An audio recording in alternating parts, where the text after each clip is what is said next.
वही क़यादत का सीन जो आज़ादी से पहले जिन्ना जिसकी बात करते थे।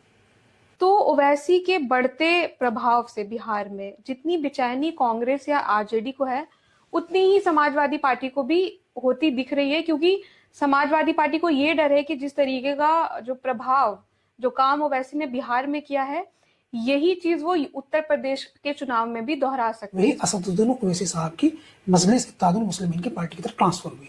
आज मैं आपको कमजोरी बता रहा हूँ क्या है। इनके साथ प्रॉब्लम यह है कि इनके जो कार्यकर्ता हैं वे पैसे से मजबूत नहीं। जब ये कहीं चुनाव लड़ाते हैं तो जब ये जिस प्रत्याशी को वहां चुनाव लड़ाते हैं तो इनके जो कार्यकर्ता आसपास के हैं वो ऐसा प्रत्याशी ढूंढते हैं जो पैसे वाला हो। मजलिस इत्तेहादुल मुस्लिमीन कोई मदद उनकी नहीं करती है चुनाव लड़ने में। तो जैसे ही वो चुनाव खत्म हुआ उसने एक डायलॉग कहा कि भैंस मरे ना मरे लावारा तो मरना चाहिए। इनके नेता खुलेआम कहते हैं, कह रहे हम तो हराने के लिए लड़ रहे हैं। किसको हराने के लिए लड़ रहे हैं? कि सेकुलर पार्टी को हराने के लिए लड़ रहे हैं। कि तुमको सेकुलर पार्टी को हराने से क्या फायदा है? तो इनको सबक सिखाना है। इनको क्यों सबक सिखाना है? कह रहे जब तक ये हारेंगे नहीं तब तक हम नेता नहीं बनेंगे। नमस्कार, आपका बहुत स्वागत है। मैं इरम शेख और आप देख रहे हैं इनकलाब हिंदी। बिहार में 11 नवंबर को दूसरे और अंतिम चरण के मतदान होने हैं। 122 सीटों पर वोटिंग होगी और इसमें सबसे महत्वपूर्ण है सीमांचल के 4 जिले, जिसमें 24 विधानसभा सीटें हैं। सियासी तौर पर ये सीट बहुत ही अहमियत रखती हैं, खास तौर पर इंडिया गठबंधन और मुस्लिम मतदाताओं के नजर में। यही वजह है कि इंडिया गठबंधन कुछ भी करके कम से कम 20 सीटें यहाँ से जीतना चाहती है। इसी पे हमारे साथ खास बातचीत के लिए इनकलाब हिंदी के मैनेजिंग एडिटर आस मोहम्मद कैफ मौजूद हैं। सर, आपका बहुत स्वागत है। बहुत धन्यवाद। आप कैसी हैं? ठीक है सर, मैं ठीक हूँ। सर, मेरा पहला सवाल, बिहार में 11 नवंबर को आखिरी चरण का मतदान है और सीमांचल की जिलों में और सीटों में वोटिंग होनी है। इसमें जो इंडिया गठबंधन है उसने अपनी सारी ताकत झोंक दी है, तो ऐसा क्या है इन 24 सीटों में सीमांचल की? देखिए, ये तो बिल्कुल ठीक है बात कि आपकी बात मैं अप्रिशिएट करता हूँ, मैं समर्थन करता हूँ कि बिहार में चुनाव में सीमांचल में कुछ अधिक ताकत झोंकी गई है और ऐसा लगता है जैसे चुनाव जो है वो पूरे बिहार में ना होकर के सीमांचल में ही अकेले हो रहा हो। अब इसको डिफाइन करना, ये बताना कि इसके पीछे क्या क्या कारण हो सकते हैं, वो तो बहुत सारी चीज़ें हैं, लेकिन मैं ये समझ रहा हूँ कि ये चुनाव जो है वो सिर्फ सीमांचल का नहीं है। इस चुनाव में 3 चीज़ें हैं जो समझ में आ गई है। पहला तो ये है जो आपने कहा, बिहार में सरकार बनाना। दूसरा ये है कि अस्तित्व बचाना, एक को सरकार बनानी है, एक को अस्तित्व बचाना है। और तीसरा ये है जो इससे भी ज़्यादा महत्वपूर्ण है कि जो दूसरी राजनीतिक पार्टियां दूसरे राज्यों में सक्रिय हैं उन्हें आने वाले खतरे से बचना। तो 3-4 चीज़ें इसमें सीमांचल में केंद्रित हो गई हैं। कुल मिलाकर राजनीतिक दृष्टिकोण से अगर हम देखें तो बिहार का सीमांचल का जो चुनाव है वो भविष्य में बंगाल, पंजाब नहीं हम उसमें कह सकते, पंजाब में अलग विचारधारा का है, लेकिन बंगाल और उत्तर प्रदेश के दृष्टिकोण से बहुत महत्वपूर्ण बन गया है। उसका कारण आप ये भी कह सकते हैं कि सीमांचल जो है उसका नाम ही सीमांचल है। मूलतः आप सीमांचल को समझें, भौगोलिक स्थिति को। सीमांचल में 4 जिले हैं, 4 जिले की 24 विधानसभा सीटें, पूर्णिया, कटिहार, औरैया, किशनगंज, 4 जिले हैं। इसमें किशनगंज थोड़ा अधिक प्रभाव वाला है, वहाँ तो बिल्कुल बॉर्डर ही लगा है। तो राजनीतिक दृष्टिकोण से पिछले कुछ समय से वो फोकस्ड ही सीमांचल है। बिहार का चुनाव जो है वो, इस बार का जो विधानसभा चुनाव है बिहार का, वो पहले से थोड़ा अलग है। बीजेपी की राजनीति के उद्भव के साथ ही देश में नए तरह का वोटिंग, नए तरह का प्रचार का एक पैटर्न शुरू हुआ है। तो जैसे बिहार का चुनाव, यहाँ ये समझना जरूरी है कि जैसे बिहार का चुनाव शुरू हुआ तो कहीं अगर चुनाव होता है तो वहाँ चर्चा होती है मुद्दों की।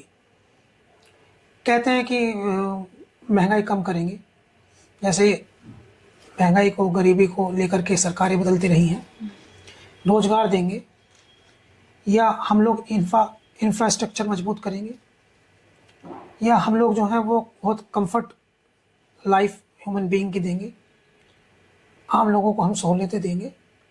इसके उलट बीजेपी जब से सत्ता में आई है तो हम चुनाव का एक नया पैटर्न देखते हैं। हालांकि उनका भी जब 2014 में आए थे लोकसभा में तब भी एक नया पैटर्न था, लेकिन हम नया पैटर्न देखते हैं कि पूरी कोशिश रहती है कि इन मुद्दों पे कोई बात ना हो। जैसे बिहार में चुनाव है 5 साल में, आप कहते हैं कि उससे पहले की जो सरकार थी, 20 साल से नीतीश कुमार है, और उससे पहले की जो सरकार थी वो जंगल राज बिहार में कर दिया था उन्होंने। ऐसा ये लोग प्रचार करते हैं, अभी भी कर रहे हैं। जैसे प्रधानमंत्री नरेंद्र मोदी कल वहाँ एक सभा में थे तो उन्होंने कहा कि कट्टा सरकार लाना चाहते हो आप।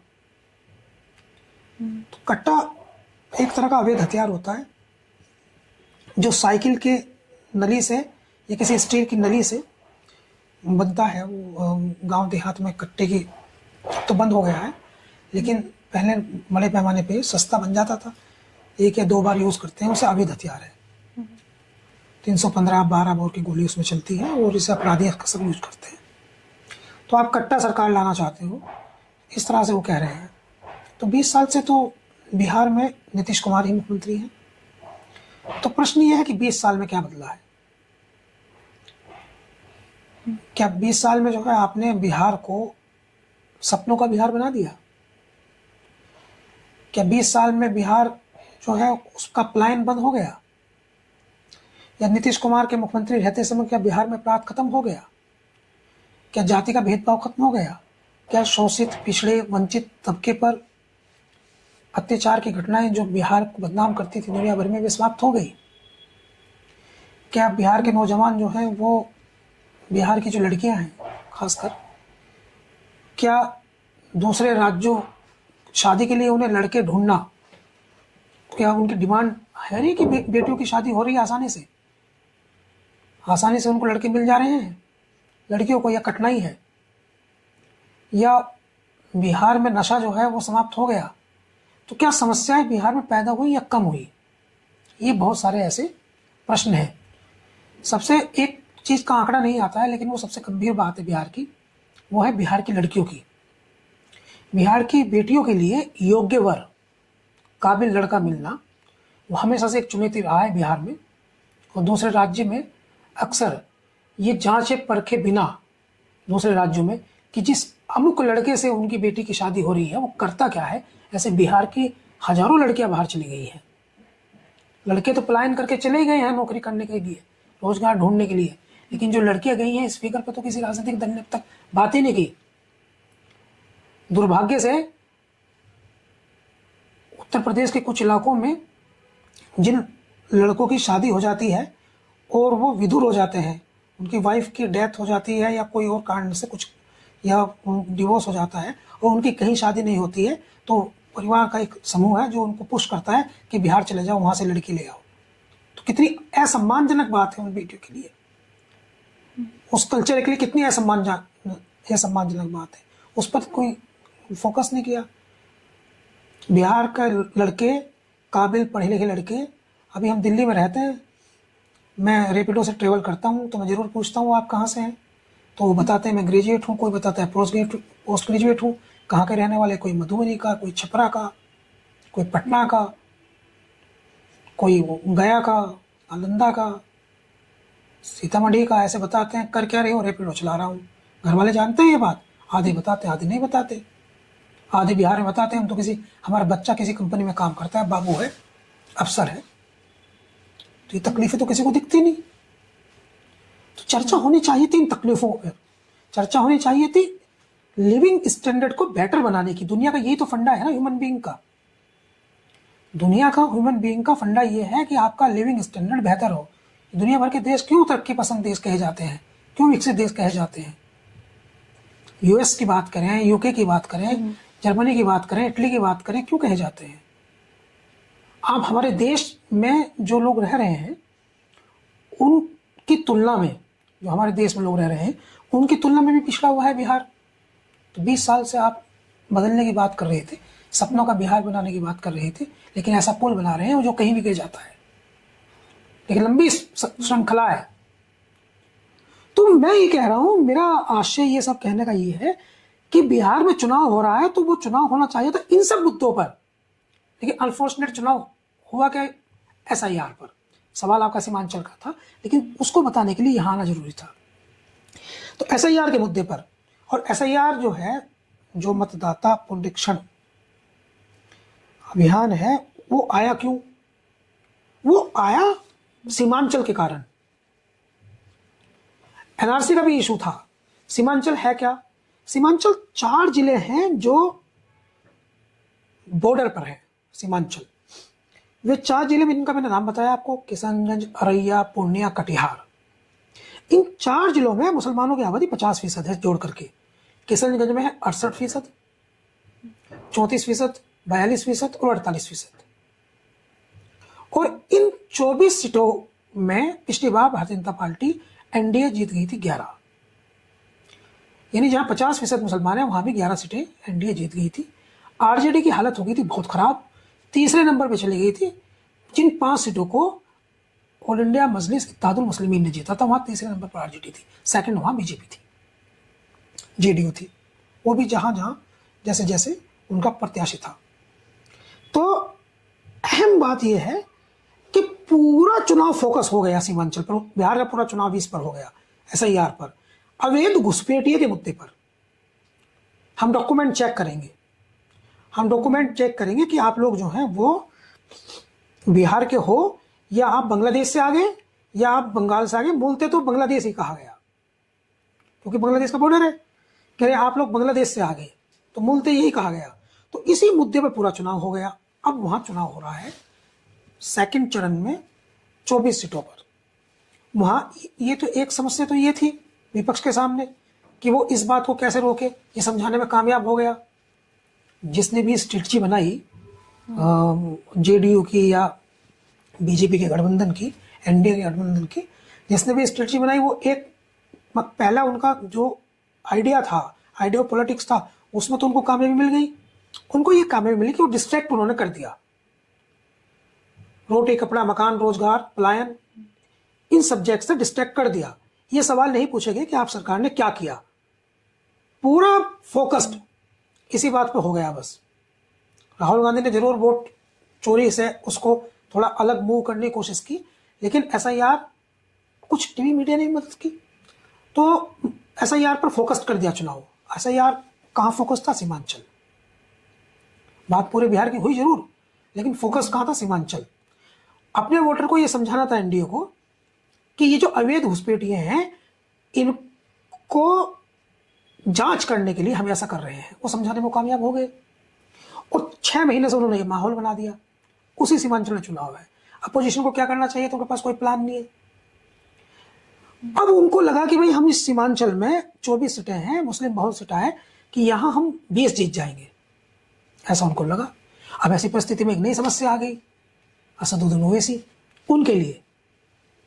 हालांकि वो समस्या नहीं है क्योंकि राजनीतिक पार्टी है, उनका भी अधिकार है चुनाव लड़ने का, लेकिन उनके लिए समस्या हो गई वो, क्योंकि वो जो मुसलमानों का 50% था उसमें से वो अपना कट ले रहे हैं। 5 विधायक थे उनके पहले, और कुछ सीटों पर उन्होंने बंटवारा भी किया था, और पिछली बार जो सरकार नहीं आ पाई तो उसका दोषी भी उनको माना गया था, क्योंकि पिछली बार की सरकार में सिर्फ 15 विधायकों का अंतर था, तो 5 तो जीत गए थे असदुद्दीन ओवैसी, और 20 पे लड़े थे, 15 उन्होंने खराब कर दी थी। तो इसलिए फोकस्ड है सीमांचल, इसलिए उसकी वैल्यूबल है। आगे हम चर्चा करेंगे तो मैं आपको बताऊंगा कितनी वैल्यू है।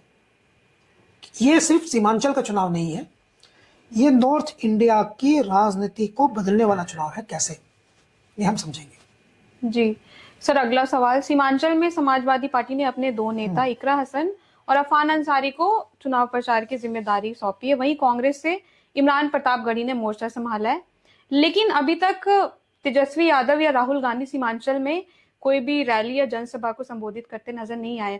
सीमांचल में ज्यादातर आरजेडी और समाजवादी पार्टी ज्यादा सक्रिय नजर आ रही है, तो इसके पीछे क्या कोई पॉलिटिकल स्ट्रैटेजी है? देखिए, ये बात तो आपकी ठीक है। पिछले कुछ समय से राजनीति करने के तरीके बदल गए हैं। जो राजनीतिक विशेषज्ञ हैं, जिस प्रकार से वो अपना स्पेशलाइजेशन लाते हैं, उनको ये समझना चाहिए कि ये नए दौर की सियासत है। एक तो ये है कि राहुल गांधी और तेजस्वी यादव हाल ही का सीमांचल में चुनाव प्रचार करने गए हैं। अपनी बात उन्होंने कही भी है और डिजिटली उनके मैसेज लोगों को तक चला भी गया है। तो वोटर का तो ये माइंड है कि वो किसको सा वोट देना है। चुनाव जो है वो पिछले कुछ हमने देखे हैं, 2019 देखा, 17 देखा, 19 देखा, 22 देखा, 24 देखा, 20 देखा बिहार का, और दूसरे चुनाव भी दूसरी जगह कर देखे हैं। तो चुनाव अब बायपोल इलेक्शन हो रहे हैं। एक तरफ पक्ष होता है, एक तरफ विपक्ष होता है। एक सीधे तौर पे कहें तो चुनाव होता है कि एक को सरकार बनाना है, एक को सरकार बदलना है, बस इतना। इसके अलावा तीसरे व्यक्ति की कोई जगह, तीसरी पार्टी की कोई जगह बचती नहीं है। किसी चुनाव में देख लें, उत्तर प्रदेश में बसपा जैसी पार्टी, एक विधायक उसका आया जिसका 2007 में बहुमत था, इसलिए क्योंकि जनता ने तय कर लिया कि ये विपक्ष नहीं है। तो जनता, जो विपक्ष की जनता है, वो तो वोट करेगी कंफर्म महागठबंधन को, बंटवारा तो होगा कम। एक बात। दूसरी बात, जो मोदी के पक्ष की जनता है, जो नीतीश कुमार के पक्ष की जनता है, एनडीए, वो वोट करेंगे उनको। उसमें भी कोई बंटवारा नहीं है। किसी जैसे जन स्वराज है, कोई वोट उसको मुझे लगता नहीं है कि उनको 1% वोट भी जा पाएगा। मतलब मैं मान रहा हूँ उन्होंने जरूर बहुत सारा काम किया, लेकिन बहुत ज़्यादा असर उनका, मेरा मानना है कि उनका एक भी विधायक नहीं आएगा। एक कोई सरफराज आलम चुनाव लड़ रहे हैं वहीं सीमांचल में ही, तो वो मजबूत कैंडिडेट है, थोड़ा बहुत वोट पा जाए। लेकिन मुझे डाउट है, अपना भी तो ऑब्जर्वेशन है ना, मैं किसी से प्रभावित होकर तो विश्लेषण कर नहीं रहा, तो मेरा ऑब्जर्वेशन है कि उनका एक भी विधायक नहीं आएगा। कोई तुक्का लग जाए तो अलग बात है, परिस्थिति नहीं दिखाई दे रही है। तो जन स्वराज का कोई बेस नहीं है, तो दो ही बेस है, एक तो इंडिया गठबंधन है, एक तरफ महागठबंधन है, एक तरफ एनडीए है। अब तीसरी स्थिति है असदुद्दीन ओवैसी साहब की। अब आपको यहां से आपके सवाल का जवाब है। तो ये जो समाजवादी पार्टी है, इनको ये बात अच्छी तरह पता है कि अगर असदुद्दीन ओवैसी बिहार में 25 सीटों पर लड़ रहे हैं, अगर असदुद्दीन ओवैसी बिहार में 5 या 6 विधायक जिता ले जाते हैं, तो उत्तर प्रदेश में जो बिहार से जुड़ी हुई सीमा है पूर्वांचल में, और उत्तर प्रदेश के मुस्लिम बहुल सीटों में उनका आत्मविश्वास बढ़ जाएगा और जनता में उनकी स्वीकार्यता बढ़ेगी, खासकर मुसलमानों में उनकी स्वीकार्यता बढ़ेगी, और 2027 का जो चुनाव आने वाला है उसमें वो उत्तर प्रदेश में नुकसान कर देंगे। इसलिए समाजवादी पार्टी ने अपने महत्वपूर्ण नेता इकरा हसन, जो सांसद है, अफजल अंसारी जो सांसद है, उनको वहां भेजा है। और वो कन्विंस कर रहे हैं, जैसे इकरा हसन अपनी बातचीत में कहती हैं कि मैं भी जनप्रतिनिधि हूं, लेकिन हमारी सरकार नहीं है उत्तर प्रदेश में, तो मैं जो काम अपने लोगों को करा सकती हूँ मैं नहीं करा पा रही हूँ क्योंकि सरकार नहीं है। तो सरकार का होना बहुत जरूरी है, सरकार होगी तो हम काम करा पाएंगे। इसलिए आप बटो मत, आप एकजुट होकर के वोट करो। तो इनकी कोशिश ये है कि सीमांचल में जो 50% वोट है मुस्लिम्स का, वो बटे ना। इसका एक रिटेलिएशन भी हो रहा है। इसका रिटेलिएशन ये हो रहा है कि वो मैं आपको बाद में बताऊंगा। ये दुर्भाग्य से ये पूरा चुनाव जो सीमांचल में हो रहा है, पूरा चुनाव जो बिहार में हो रहा है, ये सब चुनाव बीजेपी के पिच पे हो रहा है। जो भी इसके चाणक्य हैं, हम कहें अमित शाह हैं, हम कहें नरेंद्र मोदी हैं, हम कहें नीतीश कुमार हैं, लेकिन जो भी बिहार में चुनाव हो रहा है, इसमें अगर किसी राजनीतिक दल को सबसे ज्यादा लाभ है और सबसे ज्यादा प्रफुल्लित है, खुश है, तो बीजेपी है। पूरा विपक्ष, वो उनकी प्लानिंग वो ध्वस्त है, उनको पता ही नहीं है क्या करना है। जैसे वो ट्रैप करते हैं एनडीए के लोग, वो उसको फॉलो करते हैं, बस अपनी जान बचाने की कोशिश करते हैं। इनके ट्रैप को तोड़ने का काम किया था राहुल गांधी ने, जब वो वोट चोरी वाला अभियान लेकर के आए थे। लेकिन बाद में आरजेडी में और कांग्रेस में क्या हुआ, कैसे हुआ और स्थितियां कैसे खराब हुई, वो एक अलग विषय है, उसमें किसको दोष दिया जाए। लेकिन उसके बाद में मोमेंटम इंडिया का, यानी महागठबंधन का मोमेंटम ब्रेक हो गया, टूट गया, और एनडीए जो है वो प्रभावी हो गया। तो इकरा हसन, अफजल अंसारी, समाजवादी पार्टी का दम लगाने का उद्देश्य ये है कि वो यहाँ पर, एक तो ये है कि वो उनका समर्थन है, दूसरा ये है कि तेजस्वी यादव है, उत्तर प्रदेश समाजवादी पार्टी को जो लीड करते हैं उनका नाम अखिलेश यादव है, अखिलेश यादव खुद भी वहाँ प्रचार कर रहे हैं, एक तो ये है।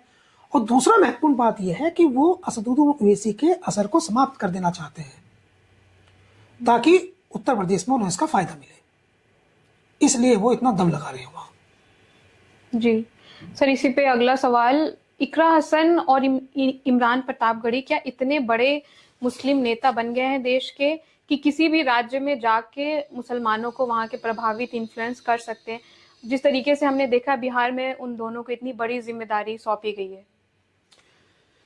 जिस सीमांचल में ये नेता प्रचार कर रहे हैं, खासकर इकरा हसन, खासकर इमरान प्रतापगढ़ी, खासकर अफजाल अंसारी, उस सीमांचल के एक बहुत बड़े नेता थे। उनका नाम था तस्लीमुद्दीन। उनके बेटे शाहनवाज आलम विधायक बन गए थे एआईएम से पिछली बार, अब वो वापस कांग्रेस में है। पिछली बार एआईएम के जो 5 विधायक बने थे, इनमें से 4 आरजेडी में थे, आरजेडी में, और ये इनको टिकट नहीं हुआ था, तो इनका टिकट नहीं हुआ तो ये एआईएम से लड़े, तो एआईएम से जब ये लड़े तो ये जीत गए, 4 विधायक बन गए।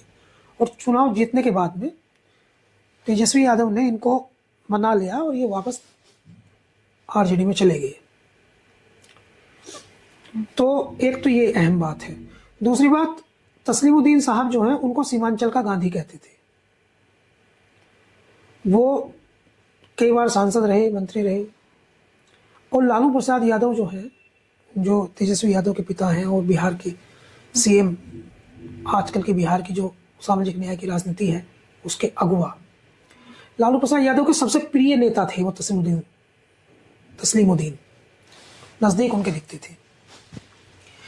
तस्लीमुद्दीन को बुला लिया अल्लाह ने, बेटा उनका एआईएम से विधायक बन गया, फिर बाद में आरजेडी में आ गया, फिर से आरजेडी में है। तो बहुत अहम बात यहाँ ये है कि इकरा हसन, अफजाल अंसारी और इमरान प्रतापगढ़ी तस्लीमुद्दीन से ज्यादा प्रभावशाली नेता उस क्षेत्र में नहीं हो सकते। तस्लीमुद्दीन क्षेत्रीय हैं, स्थानीय हैं, मगर चूंकि उनकी इंतकाल हो गया, उनकी डेथ हो गई, तो इकरा हसन जो है वो यंग है। मैं आपको राजनीति बताता हूं, इन्फ्लुएंस की वैल्यू तो कम है, मैसेज की वैल्यू ज्यादा है। जो आपने सवाल पूछा उसका जवाब, इन्फ्लुएंस तो ये है कि राहुल गांधी इन्फ्लुएंस कर देंगे, नरेंद्र मोदी इन्फ्लुएंस कर देंगे। इन्फ्लुएंस करने की स्थिति में तो इमरान प्रतापगढ़ी, इकरा हसन और अफजाल अंसारी है नहीं। सीमांचल को कोई इन्फ्लुएंस करने की स्थिति में है तो तस्लीमुद्दीन है, उनका इंतकाल हो गया, बच्चा है उनका शाहनवाज आलम। सीमांचल को अगर कोई इन्फ्लुएंस करने की स्थिति में है तो इन्फ्लुएंस करने की स्थिति में असदुद्दीन ओवैसी भी नहीं है। सियासत को आप प्लीज वोटिंग पॉलिटिक्स को समझिए। इन्फ्लुएंस करने की स्थिति में इनमें से कोई नहीं है। इन्फ्लुएंस करने की स्थिति में होता है वह व्यक्ति, वह नेता जो उस क्षेत्र का हो, जिसने उस क्षेत्र के लिए 10, 15, 20 साल अपने आप को झोंका हो, वहां काम किया हो। जैसे इकरा हसन कैराना में, मुजफ्फरनगर में इन्फ्लुएंस करने की स्थिति में है, तो ये इन्फ्लुएंस करने की स्थिति में नहीं है। मैं बिल्कुल डिफर बात कह रहा हूं, दूसरे लोग सुनेंगे तो उन्हें आश्चर्य लगेगा। इसे कहा जाता है कि भाई इनका वहां क्या है, लेकिन ये मैसेज देने की स्थिति में है। अब इनके तीनों के, मैं असदुद्दीन ओवैसी को भी जोड़ूंगा, लेकिन पहले आपने 3 की बात की तो आप तीनों का मैसेज सुनिए। इमरान प्रतापगढ़ी ये मैसेज दे रहे हैं कि वो हर सभा में एक ही बात बोल रहे हैं, वो ये मैसेज दे रहे हैं हर सभा में कि देखिए, यहां तो आपको असदुद्दीन ओवैसी कह रहे हैं कि जो लोग कांग्रेस को वोट कर रहे हैं, जो लोग आरजेडी को वोट कर रहे हैं, दरी बिछाने वाले मुसलमान हैं। आपको दरी बिछाने वाला नहीं बनना है, आपको तख्तो ताज पर बैठने वाला मुसलमान बनना है। तो लेकिन हैदराबाद में इसी 11 तारीख को जुबली हिल्स में एक विधानसभा में बाई इलेक्शन है, जहां नवीन यादव जो है वो प्रत्याशी हैं कांग्रेस के। वहां उसके लिए इनके भाई और ये भी घर घर जाकर के वोट मांग रहे हैं।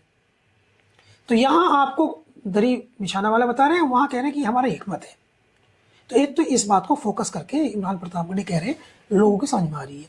दूसरी बात इकरा कह रही है। इकरा क्या कह रही है? क्या कह रही है कि मैं भी जनप्रतिनिधि हूँ, मैं भी मेंबर ऑफ पार्लियामेंट हूँ, मेरा भाई भी मेंबर ऑफ पार्लियामेंट, वो एमएलए है, मेंबर ऑफ लेजिस्लेटिव असेंबली का मेंबर है। मेरा सरकार नहीं है उत्तर प्रदेश में, तो मेरी चूंकि सरकार नहीं है तो मैं उतनी बात जो है वो प्रभावशाली मेरी नहीं है। मुझे अपने लोगों का काम कराने के लिए संघर्ष करना पड़ता है। हालांकि वो ये नहीं कह रही कि मेरा बहुत सारे लोग अपमान भी कर देते हैं, कुछ नहीं हो पाता, उसको लोग समझते हैं सोशल मीडिया में, लेकिन इतनी बात कह रही है तो उसी में मैसेज है।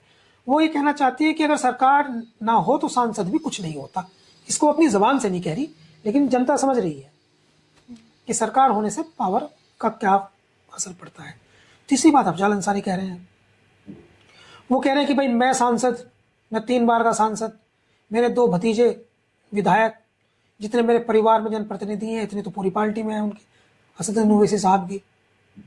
मैं जहां रहता हूं, जहां से मैं सांसद विधायक बना हूं, जहां मेरे बच्चे, मेरे भतीजे सांसद विधायक बनते हैं, वहां 9% मुसलमान है। तो कौन बना रहा है हमें? हमें सांसद कौन बना रहा है, विधायक कौन बना रहा है? जाहिर है हिंदू कम्युनिटी के लोग जो हैं वो सेकुलर हमको वोट दे के जिता रहे हैं, तो वो हमें बना रहे हैं। तो तुम कौन सी राजनीति की बात कर रहे हो? जहां मुसलमान ज्यादा होते हैं वहां तुम लड़ने चले आते हो, हम जहां जहां चुनाव मुसलमान ज्यादा है वहां वहां आकर के तुम कयादत का राग लप देते हो। तो आज की जो, वैसे भी बिहार का व्यक्ति तो थोड़ा अलग राजनीतिक तौर पर जागरूक होता है, तो आज की जो सियासत है इन्फ्लुएंस वैसा नहीं है जैसे एक जमाने में नेताजी जो थे वो गए और ऐसे हाथ हिला दिया और जनता बस इसी में, नेता आ गए वोट दे दिया। लाल बहादुर शास्त्री लड़ते थे लोकसभा, जाते भी नहीं थे क्षेत्र में, एक बार गए। बड़े बड़े नेता एक ही बार क्षेत्र में जाते थे। तो इन्फ्लुएंस वाले सीन तो मैं समझता नहीं, इन्फ्लुएंस वाली राजनीति तो हो गई है खत्म। हाँ, मैसेज वाली राजनीति है और मैसेज ये दे रहे हैं, और ये मैसेज जनता में अगर चला गया तो इसका फायदा जो है वो महागठबंधन को हो जाएगा। सर, मेरा अगला सवाल, क्या असदुद्दीन ओवैसी सीमांचल में कोई करिश्मा दिखा पाएंगे? क्योंकि 2020 में विधानसभा चुनाव में उनकी पार्टी ने 5 सीटें जीती थी, तो क्या इस बार भी ऐसा कुछ हो सकता है? देखिए, ये भी अच्छा सवाल है। इन्होंने जो 5 सीटें जीती थी उसके मैकेनिज्म को भी समझने की जरूरत है। लोग उसके मैकेनिज्म पे बात नहीं करते। जो इन्होंने 5 सीटें जीती थी उसमें से 4 प्रत्याशी ऐसे थे जो आरजेडी एमजीबी महागठबंधन से टिकट मांग रहे थे। उनका वहां चारों का टिकट नहीं हुआ, जिनमें से तस्लीमुद्दीन, जिनको सीमांचल का गांधी कहते हैं, उनके बेटे भी शामिल थे। उनका वहां से टिकट नहीं हुआ तो वो इनकी पार्टी में आ गए। इनकी पार्टी में आकर के टिकट ले लिया, चुनाव लड़ लिए, चुनाव जीत गए। तो इनका भी कुछ असर था उसमें, लेकिन उनकी खुद की कीमत भी थी। वे भी प्रभावशाली लोग थे क्षेत्र की। अब तस्लीमुद्दीन साहब कितने प्रभावशाली व्यक्ति थे मैंने आपको बताया, उनका भी असर था। इनके विधायकों के बनने में तस्लीमुद्दीन साहब के बच्चों का भी बहुत बड़ा योगदान था, उनके वोटर्स का भी बहुत बड़ा योगदान था, एक माहौल को बनाने में मदद की। अब लोग कह रहे हैं पहले से ज्यादा मजबूत है, मैं कह रहा हूं ये पहले से ज्यादा कमजोर है। पहले ये ज्यादा प्रभावशाली थे, और ज्यादा प्रभावशाली होने की वजह थी लोकल पॉलिटिक्स में इनके पास बड़े नेता का होना। अब इनके पास एक नेता बचते हैं, अख्तरुल इमान, जो आमोर से विधायक है, अकेले वो। अभी 11 सीटों में वहां लड़ रहे हैं, वो लड़ रहे हैं 25 पर। तो असदुद्दीन ओवैसी साहब जो हैं, फिर ये चारों जो आरजेडी में वापस चले गए, चारों विधायक इनके जीत करके। नहीं, आप सामान्य बात बताइए, आप मेरे परिवार की हैं या आप मेरे दोस्त हैं, मेरा आपका झगड़ा हो गया तो मैं कभी ना कभी तो आपको मना ही लूंगा। तो उन्होंने मना लिया, आरजेडी वालों ने उनको, वो चले गए। तो ऑब्जर्वेशन है, मेरा ऑब्जर्वेशन ये है कि 2020 वाली स्थिति से कमजोर स्थिति में रहेंगे इस बार। उस बार इनके पास लोकल सपोर्ट ज्यादा था, लोकल के मजबूत नेता थे। तस्लीमुद्दीन साहब जो कई बार के सांसद, पूर्व मंत्री, और बहुत असर है किशनगंज में, उनका पूरा जिला उनका प्रभाव वाला है। 2 विधायक जिता ले गए थे वहां एक ही जिले में। तो इस बार वो संभावना खत्म है। फिर लोगों की समझ में आ गया है, लेकिन इसका ये मतलब नहीं है कि महागठबंधन पूरे बिहार में सरकार बना लेगा, उसका विश्लेषण मैं बाद में करूंगा। लेकिन इसका ये मतलब जरूर है कि असदुद्दीन ओवैसी साहब जो हैं वो 2020 से 2025 में कमजोर स्थिति में है, उससे मजबूत स्थिति में नहीं है। एक बात का फायदा हुआ है ना बस असदुद्दीन ओवैसी साहब को, मुकेश साहनी को डिप्टी सीएम घोषित करना पीसी में, अशोक गहलोत का, और उस समय किसी मुसलमान प्रत्याशी का नाम जो है डिप्टी सीएम के लिए, किसी मुसलमान नेता का नाम पेश न करना, इस एक मुद्दे को ये बना के ले गए। वो उस प्रेस कॉन्फ्रेंस में महागठबंधन के नेताओं से चूक हुई। मैं फिर कह रहा हूं, महागठबंधन की हैंडलिंग खराब है, महागठबंधन की पॉलिटिकल स्ट्रेटजी खराब है। महागठबंधन जो है वे उनके लिए बीजेपी एक रास्ता बनाती है और वो उस पर चल रहे हैं। इसलिए बिहार में वो एनडीए का पलड़ा भारी है, हालांकि बहुत ज्यादा भारी नहीं है, बहुत क्लोज कंटेस्ट है, 2% का अंतर है। 2% वोटों से एनडीए आगे है एज पर आवर ऑब्जर्वेशन, लेकिन एनडीए वहां अभी आगे है, ये दिखता है। सर, अगला सवाल, इन दिनों ओवैसी अपनी क़यादत के मुद्दे को लेकर सीमांचल की जो जनता है उसको साधने में लगे हुए हैं। लगातार जो महागठबंधन है उस पे हमला बोल रहे हैं। एक उनकी बयान जो 17% यादव को आप मुख्यमंत्री बना रहे हैं, 3.5% को आप उप मुख्यमंत्री बना रहे हैं, लेकिन 17% बस दरी बिछाने के लिए रह गए हैं। इस पर, उनके इस बयान पर इमरान प्रतापगढ़ी और इकरा हसन ने भी उन पर पलटवार किया है, तो उनकी क्या प्रतिक्रिया है इस पे? ये जो मैं आपको इससे पहले वाले जवाब में थोड़ा सा बता रहा था, तो ये इसका जवाब है, थोड़ा आगे से बढ़ा देते हैं। पहली बात तो यह है कि ये जो आइडिया ऑफ पॉलिटिक्स है वो ये है कि अपनी क़यादत की हम बात करें, हम अपनी क़यादत लाएं। एक आइडिया ऑफ पॉलिटिक्स है कि हम जो है वो सबके साथ मिलकर के राजनीति करें, विचारधारा की राजनीति करें। विचारधारा की राजनीति तो यह है कि मिलजुल कर काम करें। मैंने अभी आपको बातचीत में पहले बताया था कि एक प्रेस कॉन्फ्रेंस हुई, कुछ कन्फ्लिक्ट दिखाई दे रहा था कांग्रेस के बीच में और आरजेडी के बीच में। उसमें अशोक गहलोत आए। अशोक गहलोत ने आकर के उसमें ये कहा, ये बताया कि हम लोग जो हैं वो सनमुख मल्लाह, मुकेश साहनी को जो है डिप्टी सीएम का प्रत्याशी घोषित कर रहे हैं। तो 53 कैंडिडेट यादव आगे, आरजेडी और एनजीबी महागठबंधन से। मुसलमानों की आबादी 17% है, मगर उनके कैंडिडेट जो है वो 19 रह गए। तो ये सब सवाल हैं। तो अभी ये देखिए, इनकी स्ट्रेटजी कितनी वीक है, आपने मुझे मजबूरी कर दिया बताने के लिए। महागठबंधन की स्ट्रेटजी देखिए आप कितनी वीक है। इन्होंने मुसलमान डिप्टी सीएम क्यों घोषित नहीं किया? इन्होंने इसलिए घोषित नहीं किया, और भाजपा देखिए कितनी आगे है। मैं आपको आज डिटेल वाइज समझा देता हूँ, 2 मिनट तो मैं आपके लूंगा, 3 मिनट, लेकिन आपको एकदम समझ में आएगा। इन्होंने डिप्टी सीएम इसलिए नहीं किया घोषित क्योंकि इन्हें लगता था कि ध्रुवीकरण हो जाएगा, हिंदू मुस्लिम में चुनाव बढ़ जाएगा। वह चाहते थे कि पिछड़े, वंचित, दलित वोट करें वो इंडिया गठबंधन को, तो इसलिए इन्होंने डिप्टी सीएम घोषित नहीं किया। ठीक। दूसरा, इन्होंने क्या किया, इन्होंने सीमांचल में एसआईआर वाले इशू को लेकर के खुल के इन्होंने सीमांचल में प्रचार प्रसार नहीं किया, मुस्लिम्स के पक्ष में कोई बयान नहीं दिया, खुले तौर पर कोई बयान नहीं दिया। ना कांग्रेस के किसी नेता ने दिया, ना आरजेडी ने दिया। लेकिन सीमांचल में इन्होंने जिन नेताओं को लगाया, अफजाल अंसारी को लगाया, इमरान प्रतापगढ़ी को लगाया, इकरा हसन को लगाया, उनके पूरे बयान जो हैं, जितने भी उनके बयान हो रहे हैं, वो सारे के सारे असदुद्दीन ओवैसी को टारगेटेड है। बयान सुनिए आप अफजाल अंसारी का, बटना नहीं है। अफजाल अंसारी जो मुख्तार अंसारी के भाई है, बटना नहीं है। इमरान प्रतापगढ़ी का बटना नहीं है। इकरा हसन का बटना नहीं है। तो ये जो जेडीयू के और बीजेपी के नेता वहां बैठे हैं, ये मटर छीलेंगे क्या? इनको नहीं दिखाई देने की ये बात? इनके वोटर को नहीं दिखाई देगी ये बात? वो नहीं कहेंगे कि बटना नहीं है? पूरे बिहार में 17% मुसलमान है, तो शेष कौन बचा? 83% कौन है? वहां वो बटा हुआ है, तभी तो आप राजनीति कर रहे हैं जाति में। यादव अलग है, कुर्मी अलग है, ब्राह्मण अलग है, भूमिहार अलग है, धानुक अलग है, मल्लाह अलग है, दलित अलग है, अति दलित अलग है, वहां महादलित उससे अलग है। तो आप कह रहे हैं कि आपको बटना नहीं है। तो इसका रिटाइलेशन ये है कि इसी सीमांचल में जहां बीजेपी ने 11 सीटें जीत ली थी, वहां 50% आबादी, 68, 33, 42, 48, 4 जिलों का ये आंकड़ा है। एक जिले में 68 है किशनगंज में, फिर 34 है, 33, 34 है, फिर 43 है, फिर 48 है। तो वहां 3 जनपदों में, यानी 3 जिलों में एक किशनगंज की 4 विधानसभा सीट को छोड़ करके। पूर्णिया की 8 है, कटिहार की, पूर्णिया की 7 है, कटिहार की 7 है और 6 हैं अररिया की, 4 किशनगंज की हैं। तो उनको नहीं मैसेज जा रहा है कि ये इकट्ठा होने के लिए कह रहे हैं मुसलमानों को, तो हम क्या करेंगे? तो ये कौन सी पीछे बैटिंग की तुमने? ये कौन सी स्ट्रेटजी थी तुम्हारी? तो इकरा हसन, इमरान प्रतापगढ़ी और अफजाल अंसारी को वहां आपने बीजेपी को जिताने भेजा है,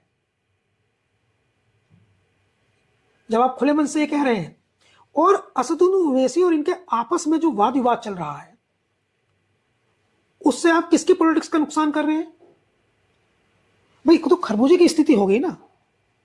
अब खरबूजा चाकू पे गिरे या चाकू खरबूजे पे गिरे, नुकसान तो आप जो है वो विचारधारा की पॉलिटिक्स का कर रहे हैं।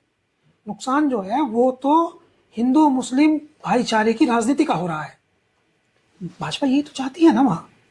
चलो मुसलमान ही बात करो मुसलमानों की, तो ये कहने में उन्हें आसानी होगी, देखो इनके नेता इनकी जनता की बात कर रहे हैं, तुम्हारी हम कर रहे हैं। यही तो गलती हो रही है। तो ये कौन सी स्ट्रेटजी इनकी थी? यानी बीजेपी पुश कर रही थी इनकी कि तुम मुसलमानों की बात करो, मुसलमानों की बात करो, ये करने लगे। इकरा हसन अगर कुछ कह रही है, इमरान प्रतापगढ़ी अगर कुछ कह रहे हैं, इमरान प्रतापगढ़ी का कोई हल्का है क्या? वह कांग्रेस पार्टी के राष्ट्रीय अल्पसंख्यक विभाग के चेयरमैन है, राष्ट्रीय चेयरमैन है, उसके राज्यसभा सांसद है। उनकी बात देश भर में सुनी जाती है, सारे टीवी चैनल देख रहे हैं। वो जब ये कह रहे हैं बटो नहीं, तो मैसेज जा रहा है। मुख्तार अंसारी कौन नहीं जानता देश भर में? उनके भाई अफजाल अंसारी कई बार के सांसद हैं, 40 साल से एक्टिव पॉलिटिक्स में है सदन में। किसको मैसेज नहीं जा रहा? इकरा हसन कितना बड़ा नेम फेम है, किसको मैसेज नहीं जा रहा? स्ट्रेटजी जीरो है, प्लानिंग जीरो है।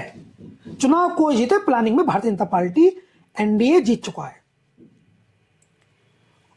एनडीए ने इतनी बढ़िया प्लानिंग की, इनको सबको ट्रैप कर दिया है और इनके पास में कोई काउंटर अटैक नहीं है। चुनाव से पहले एक आइडिया ऑफ पॉलिटिक्स बस तेजस्वी लेके आए बीच में, बस एक आइडिया, उसको इन्हें एप्लीकेट करना था। वो जो शुरुआत में तेजस्वी ने कहना शुरू किया वो था गरीब आदमी और अमीर आदमी। इस पर वो आइडिया था बिहार का, मूलभूत सुविधाओं की बात ये होना था, लेकिन ये ट्रैप हो गए, इसलिए एनडीए को बढ़त है। ओवैसी ने बड़ी मदद कर दी इस बार ट्रैप होने में। बाकी नतीजे बताएंगे, फिलहाल की स्थिति तो ये है। जी सर, अगला सवाल, तेजस्वी यादव ने ओवैसी को एक्सट्रीमिस्ट कहा है, कट्टरपंथी।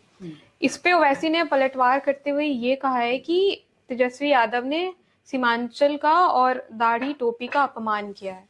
इस पर आप क्या कहेंगे? अब देखो, ये तो है ना, आपको राजनीति, मुझे अच्छा लगता है, मुझे अच्छा लगता है कि जब ऐसा नहीं है कि मैं आपको कम टैलेंट आपका आंक रहा हूं, लेकिन मुझे ये बात अच्छी लगती है कि लड़कियां जो हैं वो पॉलिटिक्स पर डिटेल में बात करें, क्योंकि वो फैशन पे बात करती हैं, वो मूवीज पे बात करती हैं, इवन स्पोर्ट्स पे भी बात कर लेती हैं। लिविंग लाइफ स्टाइल उनका फेवरेट है, गर्ल्स का फेवरेट है लाइफ स्टाइल, उस पर बात करती हैं। पॉलिटिक्स को वो छूती नहीं है। और जब आप पॉलिटिक्स पे बात कर रही हैं तो अच्छा लग रहा है, सवाल भी अच्छा है आपका। एक्सट्रीमिस्ट कहते हैं अतिवादी को, चरमपंथी को, कट्टर शिद्दत पसंद, सही शब्द उसका है, जिसको ओवैसी ने भी कहा उर्दू में, शिद्दत पसंद। तो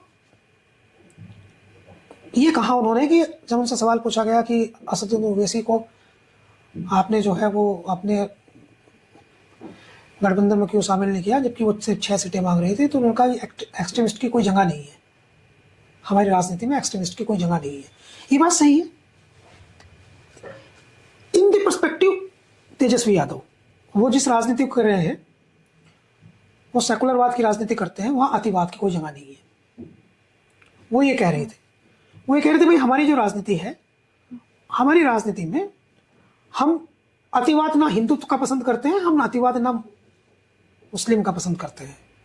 हमारे अपनी अनफॉर्चुनेट वो अपनी बात को, चूंकि समय कम था उनके पास में, वो डिफाइन नहीं कर पाए, समझा नहीं पाए, और एक पूरा वर्ग बैठा है कमियां तलाशने के लिए, तो अर्थ का अनर्थ हो गया।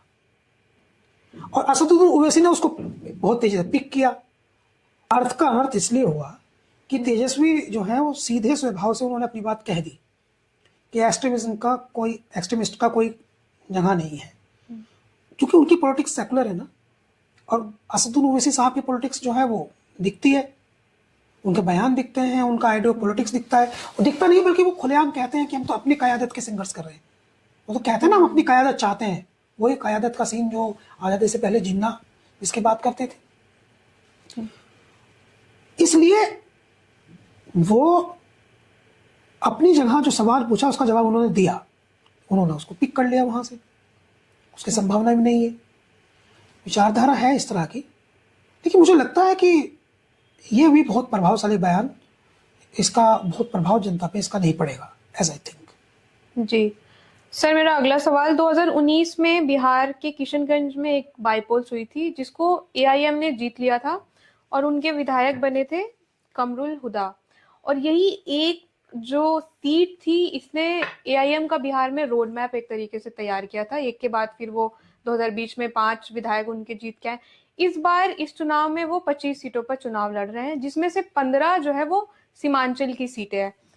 तो ओवैसी के बढ़ते प्रभाव से बिहार में जितनी बेचैनी कांग्रेस या आरजेडी को है, उतनी ही समाजवादी पार्टी को भी होती दिख रही है, क्योंकि समाजवादी पार्टी को ये डर है कि जिस तरीके का जो प्रभाव, जो काम ओवैसी ने बिहार में किया है, यही चीज वो उत्तर प्रदेश के चुनाव में भी दोहरा सकते हैं। इस पर आपका क्या कहना है?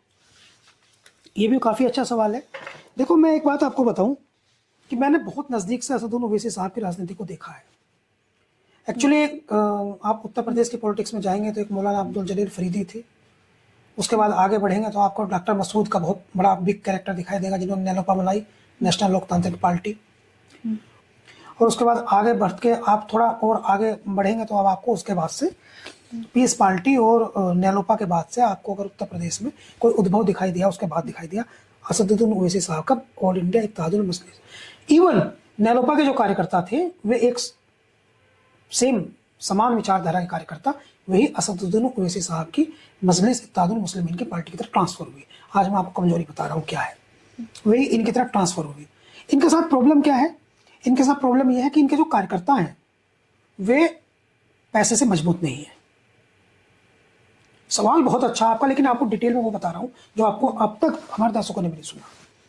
दूसरा, ये जब ये कहीं चुनाव लड़ाते हैं तो जब ये जिस प्रत्याशी को वहां चुनाव लड़ाते हैं तो इनके जो कार्यकर्ता आसपास के हैं वो ऐसा प्रत्याशी ढूंढते हैं जो पैसे वाला हो। खुद मजलिस इत्तेहादुल मुस्लिमीन कोई मदद उनकी नहीं करती है चुनाव लड़ने में। इवन इनके एक प्रदेश अध्यक्ष हैं उत्तर प्रदेश में, शौकत अली, उन पे ऐसे बहुत सारे आरोप हैं कि ये टिकट बेचते हैं, बहुत सारे आरोप है कि वे पैसा मांगते हैं, बहुत सारे ऐसे आरोप हैं कि वो कार्यकर्ताओं के कहते हैं पैसे वाला कैंडिडेट ढूंढ करके लाओ। उससे डाउट क्रिएट होते हैं। डाउट ये क्रिएट होते हैं कि इनको कोई दूसरी पार्टी जो है, दूसरा पक्ष जो है इनको चुनाव तो नहीं लड़वा रहा। डाउट क्रिएट होते हैं। जैसे मीरापुर विधानसभा के बाई इलेक्शन में इनके एक प्रत्याशी को 17,000 वोट मिले, तो जैसे ही वो चुनाव खत्म हुआ उसने एक डायलॉग कहा कि भैंस मरे ना मरे, लावारा तो मरना चाहिए। ये संदेश था कि उसने स्पष्ट कह दिया कि मैं तो किसी को हराने के लिए लड़ रहा था। इनके नेता खुलेआम कहते हैं, कह रहे हम तो हराने के लिए लड़ रहे हैं। किसको हराने के लिए लड़ रहे हैं? कि सेकुलर पार्टी को हराने के लिए लड़ रहे हैं। तुमको सेकुलर पार्टी को हराने से क्या फायदा है?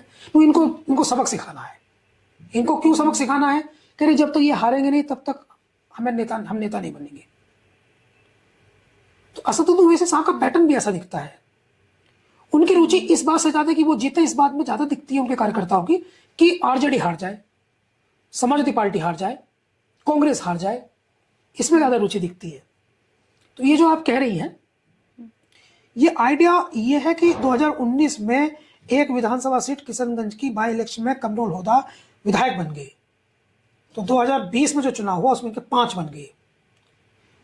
इनकी हवा बनी, माहौल बना, तो इनको लगता है हमारे 5 विधायक इस बार बन जाएंगे तो 2027 में उत्तर प्रदेश में जो चुनाव होगा उसमें हम अपने 10 जिता ले जाएंगे, मोमेंटम बनेगा। मैं बता रहा हूं आपको ऑब्जर्वेशन में, मैं असदुद्दीन ओवैसी साहब का विरोधी नहीं हूं, विरोधी मैं किसी का नहीं हूं। मेरा काम है निष्पक्ष विश्लेषण करना। मैं कह रहा हूं इनके 5 भी नहीं आएंगे इस बार। उस बार जो इनके 5 विधायक जीत गए थे, ये बात ये खुद भी जानते हैं। उस बार जो उनके 5 विधायक जीत गए थे वो इसलिए जीत गए थे क्योंकि सीमांचल के गांधी के तौर पर मसूद तस्लीमुद्दीन साहब के परिवार का इनका समर्थन था। उनके बेटे इनके टिकट पर लड़ रहे थे। 2 विधायक इनके जीत गए थे वहां, इसलिए कारण 2, एक अख्तरुल इमान जीत गए, एक ही नेता इनके पास है, वो मजबूत नेता। अख्तरुल इमान मजबूत नेता है, वो तो जिता के ले गए। और दूसरे जो है वो आरजेडी से आए थे, उनका माहौल था, वो इसलिए जीत गए। तो ये 2019 वाली स्थिति तो इसलिए क्योंकि इनको लगता है कि उत्तर प्रदेश में हम जो है अगले चुनाव में मजबूत हो जाएंगे, 5-6 यहाँ जिता लेंगे तो हवा बना देंगे। थ्योरी ये है। लेकिन बायपोलर इलेक्शन में, हाँ, मैं ये तो नहीं कह रहा कि वो भारतीय जनता एनडीए को फायदा पहुंचाने के लिए लड़ रहे हैं, लेकिन ये जो कवायद हुई है, ओवैसी ने इनको इतना पजल्ड कर दिया है, आरजेडी को, एनजीपी को इतना पजल्ड कर दिया है, इतना फंसा के रखा है जाल में कि इसका बहुत अधिक फायदा वो एनडीए को होने जा रहा है, बहुत अधिक। और भी कुछ नहीं, उन्होंने इकरा हसन, इमरान प्रतापगढ़ी और अफजल अंसारी से ऐसे बयान दिलवा दिए हैं जिसको वो अपने समाज में चला रहे हैं कि देख लो ये सब कह रहे मुसलमानों को बटो मत और तुम ही बटते रहो बस।